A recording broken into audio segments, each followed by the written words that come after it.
नमस्कार दोस्तों। बीएसटीसी परीक्षा 2023 जिसके अंदर हम देख रहे थे मॉडल पेपर। हिंदी का ये मॉडल पेपर 3 रहेगा। संपूर्ण 30 के 30 जो क्वेश्चन आपके एग्जाम में आएंगे यहां पर मॉडल पेपर में उनकी व्याख्या भी आपके सामने की जाएगी, जिससे आपको पता चले कि किस स्तर का क्वेश्चन एग्जाम के अंदर आने वाला है। दोस्तों ट्रिक से 30 में से 30% है वो आप कैसे सही करोगे, ये तरीका भी यहां पर आप देखोगे। दोस्तों एक बार सभी साथी वीडियो को लाइक शेयर और चैनल को सब्सक्राइब करें। सभी साथी अंत तक बने रहे और अंत में अपना स्कोर है वो पता करना है हमें कि 30 में से आप कितने क्वेश्चन यहां पे सही अटेंड करते हैं। दोस्तों पहला क्वेश्चन आ गया है आपकी स्क्रीन पे। क्वेश्चन देखिए, सद्धर्म का सही संधि विच्छेद है। सद्धर्म का सही संधि विच्छेद क्या होगा? सद प्लस धर्म, शद प्लस अधर्म, शदा प्लस धर्म, सत प्लस धर्म। बताइए दोस्तों। देखिए जो यहां पर यह आपको यहां पर शब्द दिया गया है इसके अंदर व्यंजन संधि है। कौन सी संधि है? व्यंजन संधि है। दोस्तों अब देखिए समय आपको मिल रहा है पर्याप्त, आप अपना उत्तर है वो कमेंट करिए यहां पे। और अगर हम इसके विच्छेद की बात करते हैं तो विच्छेद रहेगा सत प्लस धर्म। 4 नंबर ऑप्शन डी ऑप्शन सही है। अब देखिए क च ट त प के बाद क च ट त प के बाद क्या आए? तीसरा चौथा वर्ण आए या ये र ल व है ये आए या कोई स्वर आए। तो जो ये है ना ये अपने तीसरे, जैसे क ये ग में चला जाएगा, च है जो ज में चला जाएगा, ड में चला जाएगा, द में चला जाएगा, ब में चला जाएगा। तो त किस में चला गया? त किस में चला गया? द में। तो देखिए ये द बन गया यहां पे। क्वेश्चन नंबर 2, अभिष्ट का संधि विच्छेद होगा। 4 ऑप्शन पर्याप्त समय। और मित्रों ये एक छोटी क्लास या एक मॉडल पेपर मानकर ना चलें। जो ये मॉडल पेपर आज लिया हूं मैं, इसमें 2008 से लेकर 2022 के मध्य जो बीएसटीसी के एग्जाम हुए उनके अंदर जो क्वेश्चन 2 या 3 बार पूछे गए, 2 या 3 बार जो क्वेश्चन आए रिपीट हुए वो ही क्वेश्चन लिए, यानी कि ये सभी रिपीट होने वाले क्वेश्चन हैं। अभिष्ट की अगर हम बात करते हैं कि अभिष्ट के अंदर संधि विच्छेद क्या होगा, पहली बात इसके अंदर स्वर संधि है और इसका विग्रह करेंगे तो ये रहा अभि प्लस इष्ट। देखिए ई प्लस ई तो कौन सी हो गई? स्वर संधि हो गई। दीर्घ दीर्घ दीर्घ स्वर संधि समझ में आ गया? तो D option. Question number 3, Mahendra का संधि विच्छेद होगा महा प्लस इंदर, मह प्लस इंदर, मही प्लस इंदर, महे प्लस इंदर। महेंद्र का संधि विच्छेद क्या होगा? दोस्तों आराम से आप इसको पहचान सकते हो, कोई दिक्कत नहीं है। दोस्तों बहुत ही अच्छा सा है। जहां पर बीच वाला वर्ण जहां पर संधि हो रही है वहां पर आपको ए ओ अर की ध्वनि दिखाई देती है, जैसे यहां पे दे रही है, मतलब गुण संधि है। तो यहां पर देखिए गुण संधि की अगर हम बात कर रहे हैं, विग्रह होगा महा प्लस इंदर, ये वाला आ प्लस ई, आ प्लस ई। दोस्तों समझ गए यहां पे? तो बन गया महेंद्र। आगे चलिए नेक्स्ट में, निम्न में से अव्ययी भाव समास का उदाहरण नहीं है। अवसरानुसार, अवसर के अनुसार, यथा योग्य जो जितना योग्य है, सहपरिवार, परिवार के साथ, रोजगार उन्मुख, रोजगार को उन्मुख। तो यहां पे अव्ययी भाव समास की बात हो रही है कि अव्ययी भाव समास का उदाहरण कौन सा नहीं है?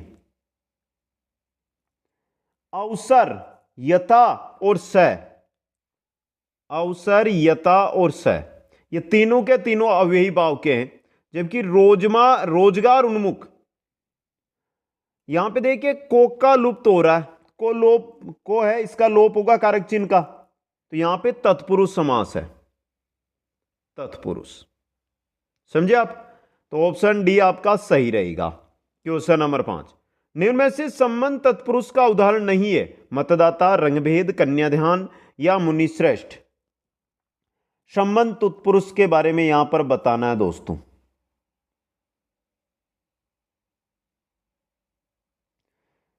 देखिए, मतदाता, रंगभेद, कन्यादान। मत का दाता, रंग का भेद, कन्या का दान, सब में संबंध है। लेकिन मुनि श्रेष्ठ यानी मुनियों में श्रेष्ठ, मुनियों में लगेगा, मतलब यह अधिकरण तत्पुरुष है। यहां पे डी ऑप्शन सही रहेगा। क्वेश्चन नंबर 6 है, पूरा परिवार त्रिवेणी स्नान के लिए गया, रेखांकित पद में समास है। यहां पे है त्रिवेणी के अंदर। त्रिवेणी के अंदर कौन सा समास है दोस्तों? कर्मधारय, तत्पुरुष, द्वंद्व या बहुव्रीहि? बताइए दोस्तों। त्रिवेणी तीन वेणियों का समूह है, तीन नदियों का समूह है, समझ गए? यानी तीन नदियों का समूह है जिसका तृतीय अर्थ ना पहला बताया गया ना दूसरा बताया गया, तृतीय अर्थ बताया गया त्रिवेणी, मतलब बहुव्रीहि समास है। डी ऑप्शन सही रहेगा।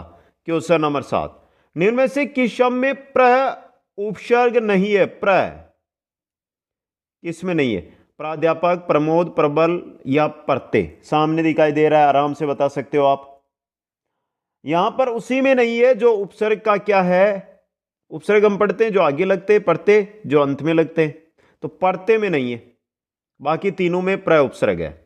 क्वेश्चन नंबर 8, हार में किस उपसर्ग के लगाने से नए शब्द का अर्थ नाश होगा? हार के अंदर कौन सा उपसर्ग हम लगा देते हैं तो हार का नाश अर्थ हो जाएगा? वी आ प्र सम। बताइए दोस्तों, यह भी बहुत अच्छा क्वेश्चन है। देखिए, अगर हम यहां पे हमें दिया गया वी लगाएंगे तो विहार बनेगा। विहार का मतलब होता है घूमना। देखिए, विहार अर्थ होगा घूमना, समझे? अगर हम आके लगाएंगे तो आहार यानी भोजन होगा, समझना इसको। अगर हम प्र लगाएंगे तो प्रहार होगा, यानी प्रहार का मतलब वार करना। और सम लगाएंगे तो सम का क्या हो जाएगा? बताइए दोस्तों। संहार, सम लगेगा तो संधि होके संहार होगा, और संहार का अर्थ होगा नाश। तो यहां पे डी ऑप्शन सम उपसर्ग लगेगा दोस्तों। क्वेश्चन 9, जिंदगी में कौन सा प्रत्यय गी, ई, दगी या ई? जिंदगी में कौन सा प्रत्यय है? बताइए। बहुत अच्छा है, सिंपल क्वेश्चन है, आराम से आप इसको बता सकते हैं।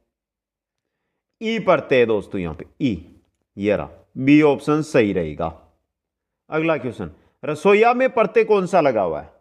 या आ या रस? रसोई, रसो प्लस इया प्रत्यय लगा हुआ है, बी ऑप्शन सही रहेगा। क्वेश्चन 11, निम्नलिखित में से कौन सा एक अनाथ का पर्यायवाची नहीं है? बेसहारा, यतीम, अनाड़ी, निराश्रित?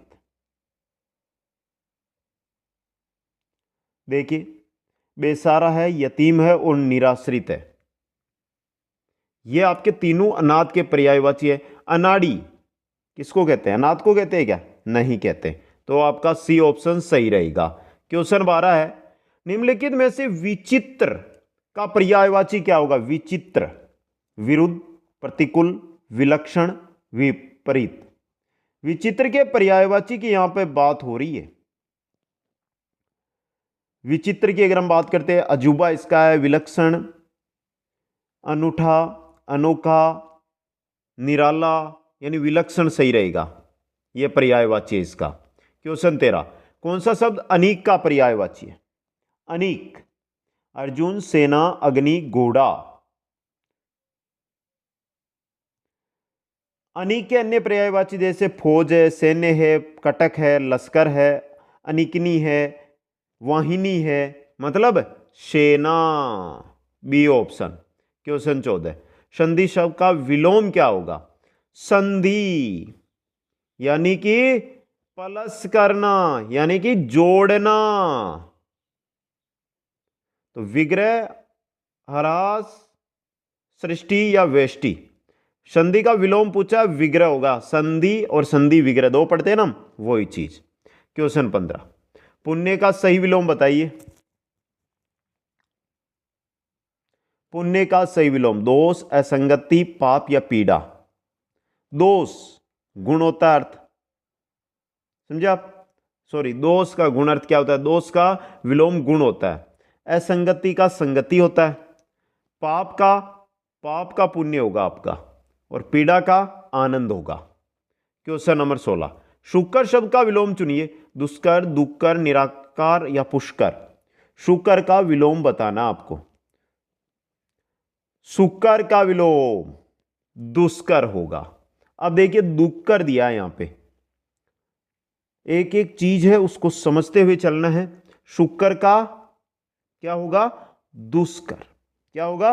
दुष्कर दोस्तों। शुकर का अर्थ वैसे हम माने तो सरल होता है, दुष्कर का कठिन होता है दोस्तों। दुष्कर का कठिन होता है। आगे चलिए नेक्स्ट में। आदि आदि शब्द युग्म का सही अर्थ है। दो आदि दिए गए हैं आपको, एक आदि तो यह है आपका और दूसरा आदि आपका यह है। अब देखिए, जो पहला वाला आदि हमने ऊपर लिखा है, इससे मतलब है प्रारंभ। समझे आप? प्रारंभ। और आदि का है अभ्यस्त।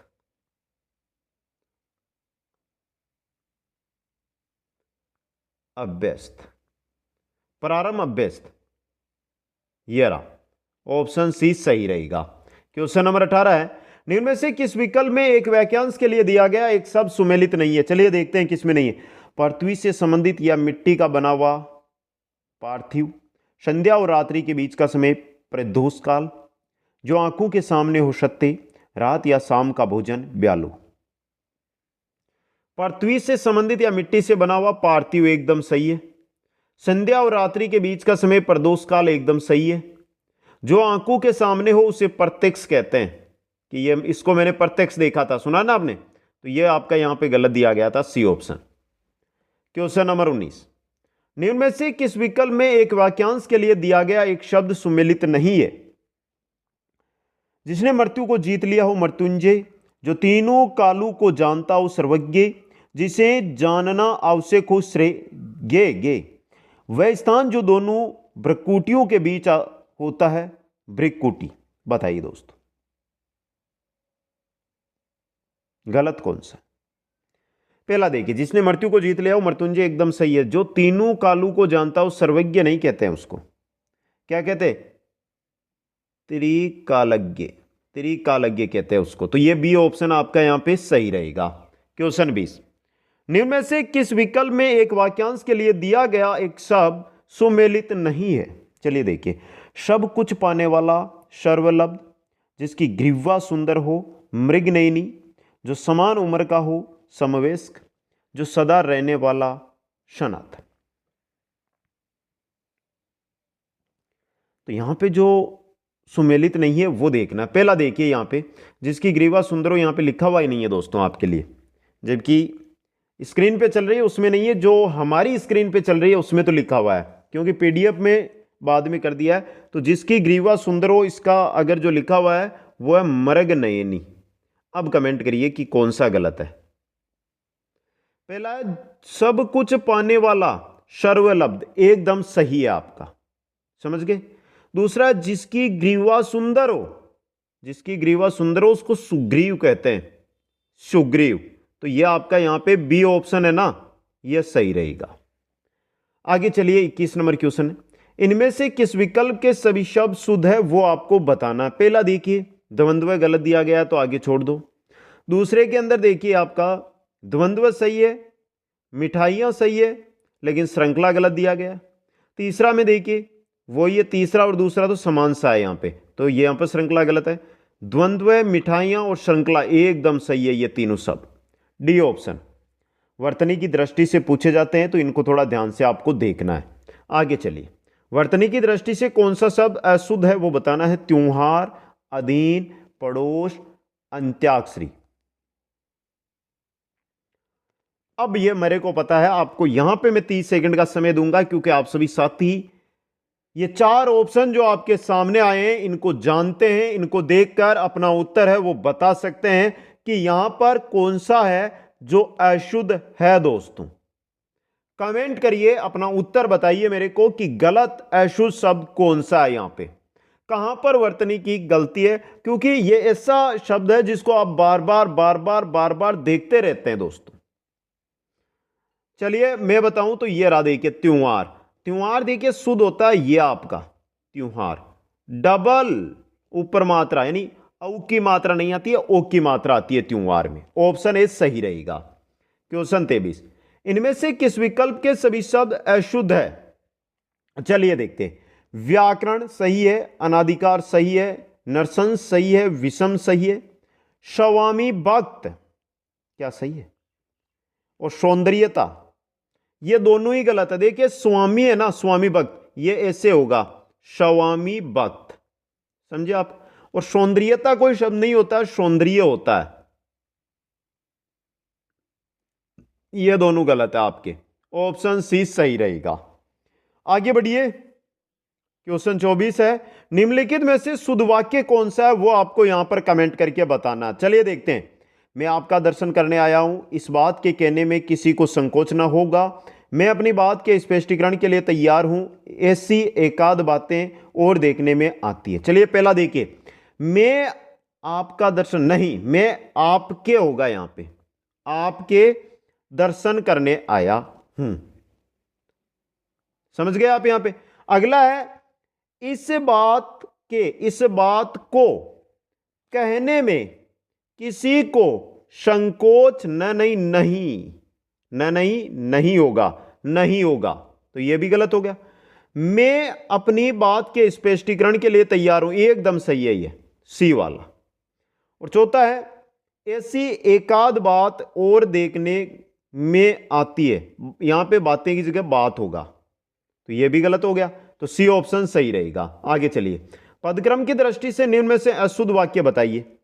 वाह तुम उत्तीर्ण हो गए, वह रो पड़ा फिसल कर, पेड़ से पत्ता गिरता है, पत्ता सूखा था। अशुद्ध वाक्य यहां पे बताना है दोस्तों। पहला है वाह तुम उत्तीर्ण हो गए, एकदम सही है दोस्तों, एकदम करेक्ट है। अगला देखिए, वह रो पड़ा फिसल कर, नहीं नहीं नहीं, इसको समझिए। वह ये फिसल कर है ना, ये पहले आएगा यहां पे, फिसल कर रो पड़ा, ये होगा इसका, तो ये आपका गलत दिया गया है, बी ऑप्शन। क्वेश्चन 26 है, मैं अपने कुटुंब के युवा लोगों से कहता रहता हूं कि तुम्हें सब कुछ मिल सकता है, बस तुम्हें मेहनत करनी होगी। वाक्य रचना की दृष्टि से वाक्य कैसा है? सरल है, मिश्र है, संयुक्त है, या उक्त में से कोई नहीं? बताइए दोस्तों, बताइए दोस्तों। जब दो या दो से अधिक वाक्यों में एक प्रधान उपवाक्य हो, शेष आश्रित हो, तो देखिए कौन सा होता है? मिश्र वाक्य होता है। ऑप्शन बी आपका यहां पे सही रहने वाला है दोस्तों। आगे बढ़िए, क्वेश्चन नंबर 27 आया हुआ क्वेश्चन 2022 का है, ये 2021 का। भाई गति सांप चचुंदर केरी, भाई गति सांप चचुंदर केरी का जो लोकोक्ति है इसका अर्थ बताना। एक दूसरे से बचना, दृढ़ संकल्प होना, अपने को खतरे में डालना, द्विधा में होना।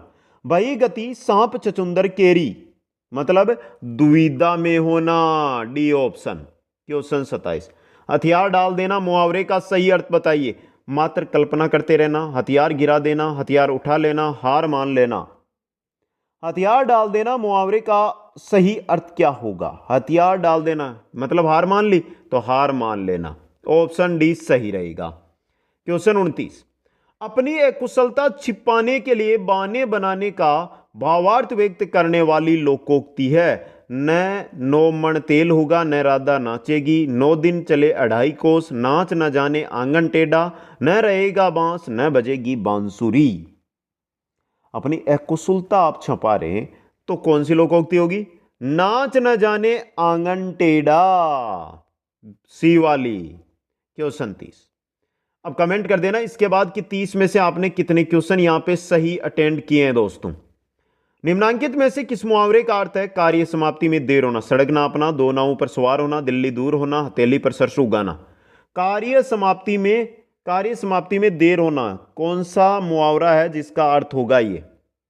पहला नहीं है, दूसरा नहीं है, दिल्ली दूर है या दिल्ली दूर होना, यानी कार्य समाप्ति में समय होना, समय लगना, देर होना। C option.